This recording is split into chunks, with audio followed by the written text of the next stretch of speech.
Hey everyone, Keto and Crime, Thought Crime with the Keto Comic here, going over a white collar crime case to kind of cleanse our palates from the last few murder cases. And I have a buddy here with me who is feeling very needy.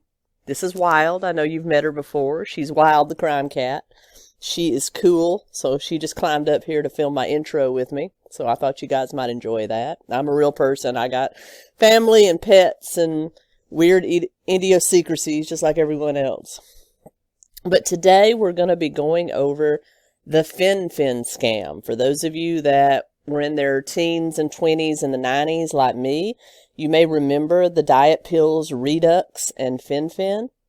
Huge scandals, made a lot of people sick, and today we're going to delve into that just a little bit, but mainly we're going to look at a late 1990s case in Kentucky where three lawyers exploited this for their own financial gain, and that's what we're going to talk about today. The Kentucky Fen Phen attorneys. Let's get into it. I had to send Wild on her way for just a few minutes. She gave me a look that was like, check your shoes before you put it on. Yeah, I'm going to get it later on. Cats, man. They're worse than a woman scorned, if you know what I mean. But let's get into it. First of all, what was Fen Phen? Now, Redux was a separate diet pill that came out around this time, put out by the same company. We're not really going to touch on Redux since the scandal we're talking about kind of revolves around Fen Phen, so all of this information relates to Fen Phen only. But Fen Phen was the call name for a drug manufactured by Wyeth Pharma, also known as American Home Products, for a diet drug that used the chemical compounds phenethylamine and phentermine. And they were both anoretics, which means, as you can gauge by the name, using anorexia as the root word, it's an appetite suppressant. And both of them work in very different ways. They both work on the neuro world, on neurochemicals and the synapse in the brain and the spinal column. But phenethylamine basically worked on basis of serotonin, whereas phentermine works on the compounds of epinephrine. Now, phentermine is still widely used in medicines today for everything from anti-inflammation to appetite suppressant to energy, and it has been determined so far not to cause any ill effects. However, phenethylamine, the first Fen in Fen Phen, was determined to be the culprit. At first, they thought that the problem might be that it was just that both drugs were safe on their own, but then when you combined them, that was the death knell. However, that did not turn out to be the case. It was determined that phenethylamine was the culprit all along. But unfortunately, by the time they realized that, some people got very, very sick. So let's talk about it. In the 1970s, the combined drug of Fen Phen was first launched for mass distribution. It was huge in Europe, and then later on spread to the United States in 1980, in the late 70s, early 80s, because of a 1984 study that said that the short-term weight loss effects that you could get from each Fen separately could be extended and made more permanent if you combine them. And that was a 1984 study that said that, which allowed it to be approved by the FDA in the U.S. for widespread distribution. So you had millions of prescriptions being written. This was the weight loss fad of its day. It was way before even like the fat blockers. Remember the fat blockers that people would take and then have accidents because they ate too much fat? So there's always been kind of a fad toward weight loss of the day, and a lot of them have revolved around pills, whereas the time-honored tradition is just changing your lifestyle, eating better, moving more. That's the key. I choose to eat keto, though I'm not eating a whole lot of keto anymore. I'm going to get back to that, and I will document my next journey on that. But for the most part, because keto for me keeps me from having cravings, but it all revolves around eating more healthily and moving more. Well, both of these products on their own gave short-term weight loss success, but after you stopped taking them, you went right back to your old ways of eating. Well, when they combined them, Wyeth started, and American Home Products started marketing it as a lifestyle drug. This is something you could take long-term and keep your healthy lifestyle. Most people, however, weren't really eating any differently. They were just eating less. So they had to stay on the drug to maintain their weight loss results. You had people losing like 90 pounds in less than 6 months. And that was a female and an older female. So I read a lot of the case studies. Whereas normally older females, metabolism slow down a huge extent in that age. And so they don't lose that much. But that was an late 40s female that lost 90 pounds in 6 months without a huge amount of exercise. You had men dropping 100 pounds in the same time frame. So you had people from all ages. You had 18-year-olds taking this all the way up to 60-year-olds to maintain their weight. And it became more of a lifestyle drug. Everything was fine and dandy. Wyeth made billions. They made close to estimates of around $200 billion off this drug between Europe and the United States and certain parts of South America, Canada, where it was marketed. And everything was fine and dandy until the early 1990s, when you had some people in Europe, several European cities, get sick. They started having heart palpitations, difficulty breathing, shortness of breath, and they started going to see their doctors, who would refer them to cardiologists. Upon listening to their heart, discovered they might have a murmur or a flutter. Well, they started being diagnosed with a rare heart condition called pulmonary hypertension. It works on the heart valves and basically overworks them, strains them. That's the reason they would feel the flutter. It would overwork their heart. And the symptoms are nausea, shortness of breath, chest pain, and just that fluttering sensation, sweats, the whole 9 yards. And it doesn't reverse. Some cardiovascular disease is reversible with diet and exercise. This wasn't. So once you had the damage to the valve that this caused, it caused your blood pressure to basically skyrocket and destroy your valves.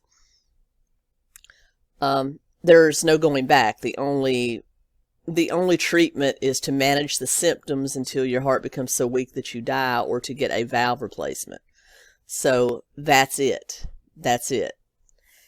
And so people in Europe started experiencing these symptoms, and they started talking to them, taking their histories, and a few doctors who were talking to each other managed to put together that they all had one thing in common. They were taking Fen Phen.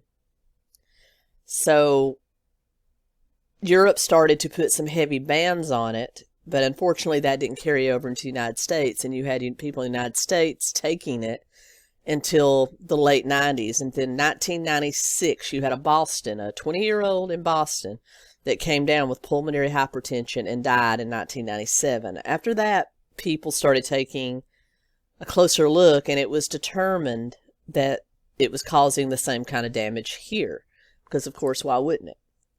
And then you started having thousands into the millions of people being diagnosed with varying stages of pulmonary hypertension. So you had people that it had just started, that once they stopped the drug, they were able to stop any huge damage, so they were able to live a relatively normal life, to people that needed valve transplants just to survive another month or two.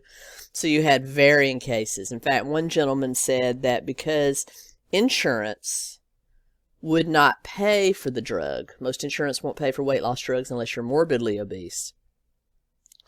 He couldn't afford it, so to save himself money, he started cutting his pills in half, and he would make a 30-day supply last 60 days, and his doctor told him that's probably what saved his life, and he only had a mild form of this, and he was able to live normally for the rest of his life just by adjusting diet and taking medications. So he saved his life by cutting his dosage. But because it was a lifestyle drug, people got immune to it, and so people would take more and more. There were no specifications of how to dose it other than just give more over a long period of time. So you had people upping their dosage and staying on it longer and longer. So you had a lot of heart damage going on.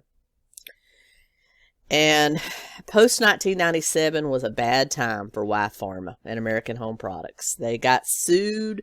It was banned. It was finally removed from the markets here in the US and Europe. And finally, you had all these single lawsuits coming in with people suing them for their medical bills and lost income, and also punitive, because when you've got a heart condition like that, working's very hard. Even after a valve transplant, you're not going to be quite the same. So if you do a job that's more physically intensive, you're not going to be able to do that. So you had a lot of people that had to get enough money to live for the rest of their life because they're going to have reduced income. So you had a lot of little single cases going on. And finally, the Nonprofit Association of Trial Lawyers in 2005 put together a national class action lawsuit against the makers of Fen Phen. Now, they served millions of people with this lawsuit, and people, once the settlement came in, this settlement was into the billions. Once this settlement came in, they took their millions of clients and kind of put them on a ascending order of how sick they were based on how much damage they had resulted from Fen Phen. So you had people getting average $5,000 to $200,000. Well, a lot of people weren't satisfied with that because they realized in a class action lawsuit, no one wins but the attorneys. No one wins but the lawyers, because they take 33.3% from the judgment off the top. Then they take their expenses, and then whatever's left gets divided among sometimes millions of people on a kind of prorated scale of how bad their damages were. So no one wins in a class action lawsuit except the lawyers. Be wary of that. Now, so you might get letters all the time or emails about class action lawsuits. Be wary of that. You're probably going to end up with $10. So, So this lawsuit settled for somewhere, I've seen different estimates of somewhere between 14 and 21 billion. Most of that went to the lawyers, or the Association of Trial Lawyers in America. So a lot of people were not satisfied with that. So now you had Kentucky, where you had 3 lawyers that decided to go a different route. 3 lawyers spread amongst Louisville, Lexington, and Covington, Kentucky, by the names of William Gallen, for those of you watching on video, pictured here at the bottom right, Shirley Cunningham Jr., pictured here, bottom left, and Melbourne Mills Jr., pictured bottom middle, had between them 440 clients that had come to them because of heart valve damage related to Fen Phen use. So their first inclination was to join and throw them in with the national lawsuit. But them being lawyers, knowing that this huge million-person lawsuit was not going to net a whole lot for clients and for them, because they would have to share their 33.3% with other attorneys, wasn't that good. So they came up with the clever idea of doing their own separate lawsuit for their 440 patients in a smaller class action lawsuit, regional class action lawsuit. And among these people, they all had varying degrees of heart damage, but Mills provided well over 250 of the clients. So he had the lion's share, and the other 2 brought in the clients to make up the other 100 or so. Now, just like any standard class action lawsuit, and I can speak to this because I've been a part of an individual lawsuit. When I was still a independent contractor courier, I was hit. I was sitting in traffic. I was hit from behind by a state of Tennessee social worker in a state of Tennessee vehicle. My car was totaled. My back got messed up just a little bit. So their insurance was kind of jerking me around about even getting my car fixed. So I ended up having to go to one of those ambulance chasing attorneys in Nashville, who turned out to be a pretty great guy. I mean, he took care of me, and sign him up to deal with the insurance company for me. Just like any personal injury suit or class action suit, he asked for a 33.3%, solid 1/3 of the settlement as payment for his services plus his expenses. So that is what they were entitled to from this settlement, 33.3%.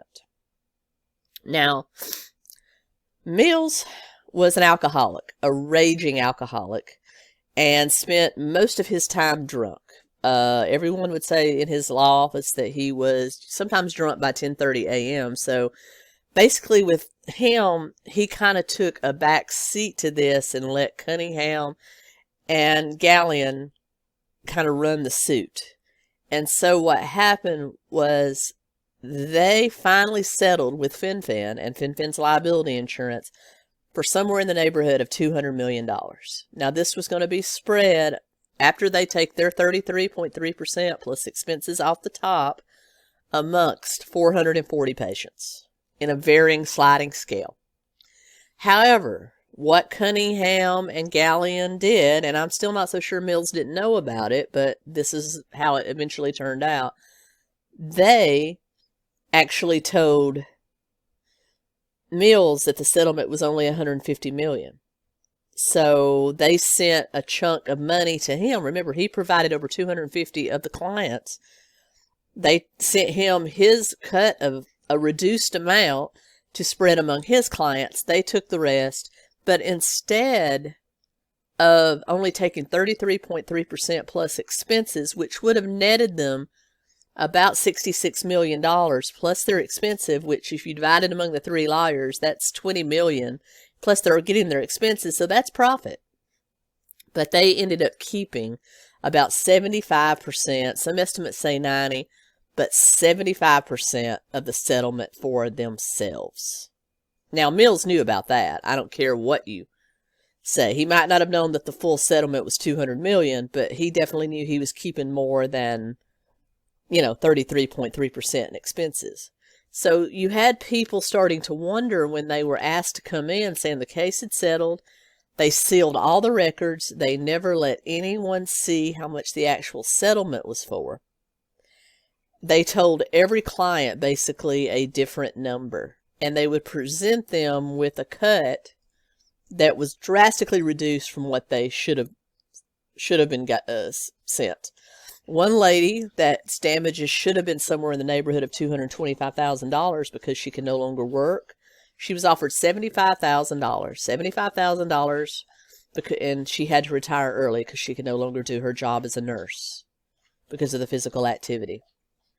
Yeah, so you had people that weren't real happy, and a lot of them were complaining that they would go to the attorney's office to sign the release and get their check, and they wouldn't even be able to talk to the actual attorney, big attorney. They would have to talk to an associate. That's not so unusual. When I settled, I only talked with my attorney one time. Everything else was handled by an associate who did a great job, and the associates who I talked to when I picked up my check.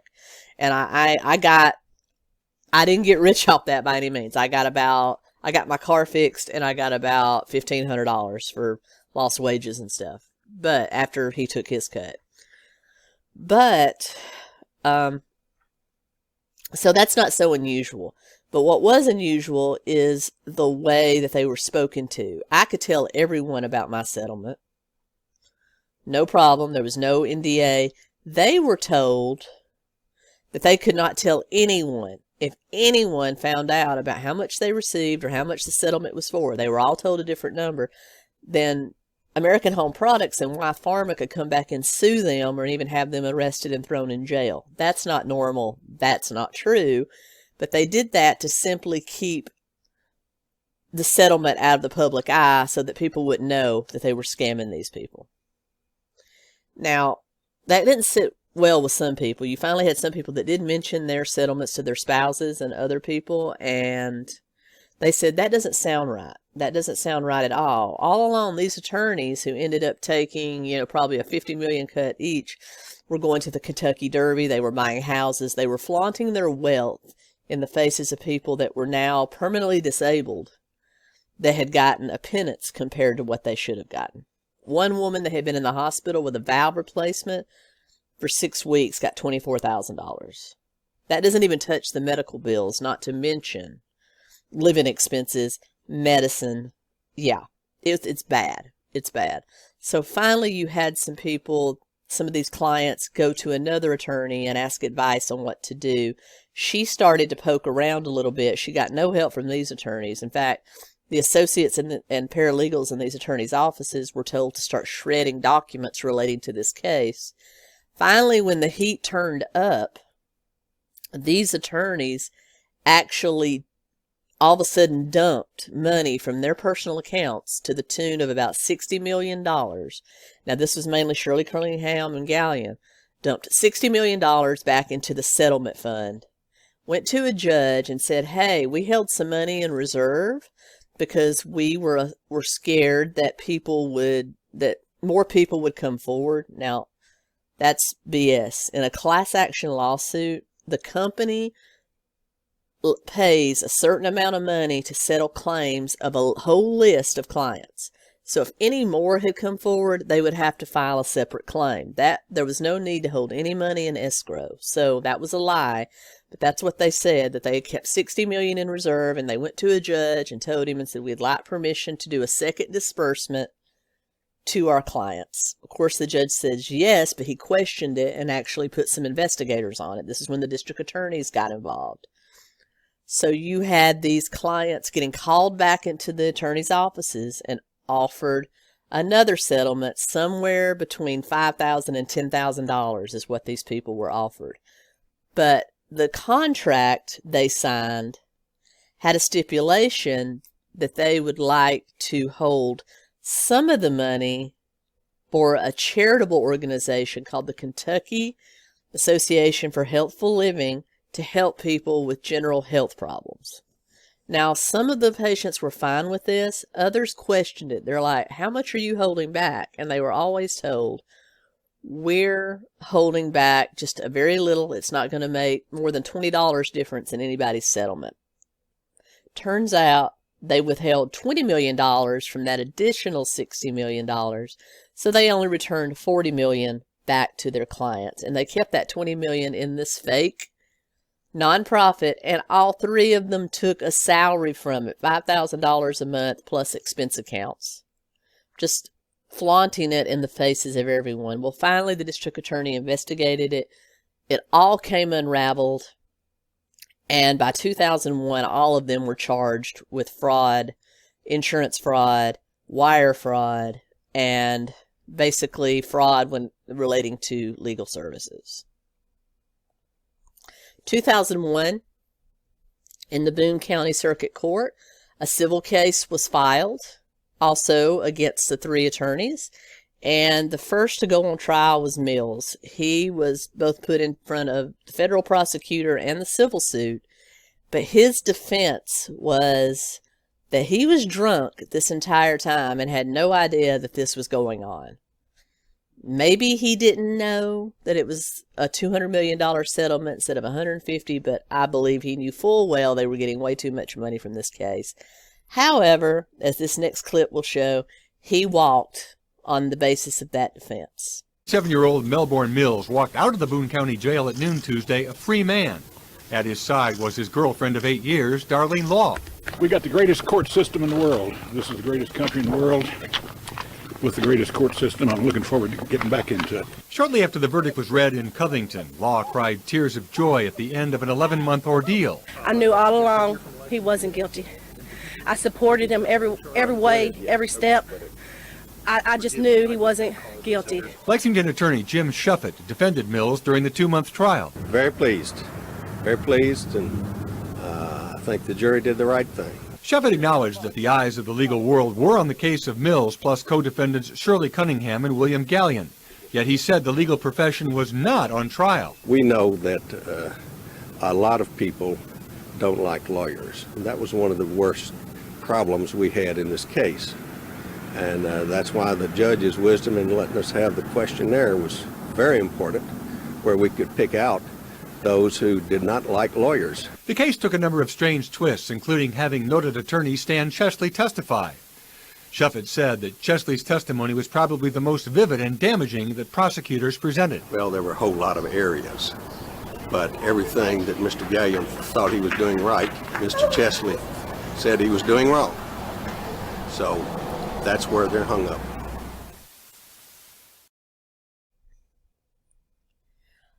Now, next came up Cunningham and Gallion. They didn't fare so well. All three attorneys had a judgment against them from the civil suit to return all the money they had stolen right at $95 million of this $200 million lawsuit from their clients. They were ordered to return that to the client fund for their lawsuit. They also had to pay an additional 10 or 20 million for punitive damages, all into the victims fund to be paid back to the victims. You had Mills freed on an iffy defense by his criminal case, and then you had a second criminal case go all the way up to U.S. District Court on appeals for Cunningham and Gallion, who didn't fare so well. They were sentenced to 25 years and 20 years respectively. Gallion 25, Cunningham 20 in federal prison. That's where they sit today. And they were also ordered to pay $127 million to their victims in addition to this civil suit, and $30 million to the government.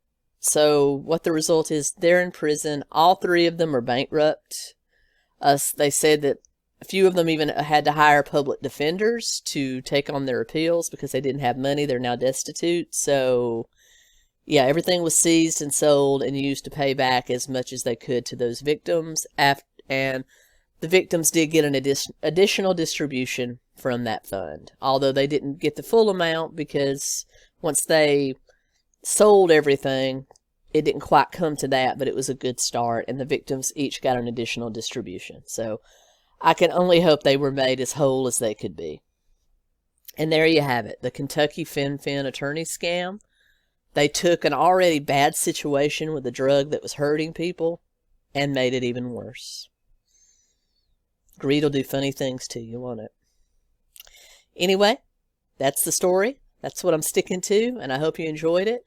Like, comment, share, subscribe. As you know, this is pretty much a self-funded channel because true crime is heavily demonetized. So if you do have a few bucks and enjoy what I do, you can find my Patreon, my Cash App, my PayPal, everything down below. Even $1 goes a long way. I put everything back into the channel. I have 2 day jobs that I maintain, a full and a part-time, to pay my own bills. But anything that you guys give me go back into improving the channel with better software, better cameras, perhaps travel to get to places to actually film if I can get to crime scenes and stuff like that. So always appreciated, never required. I thank you so much. Like, comment, share, subscribe is the main thing. Get me in that algorithm. Thank you so much. Keto Comic out.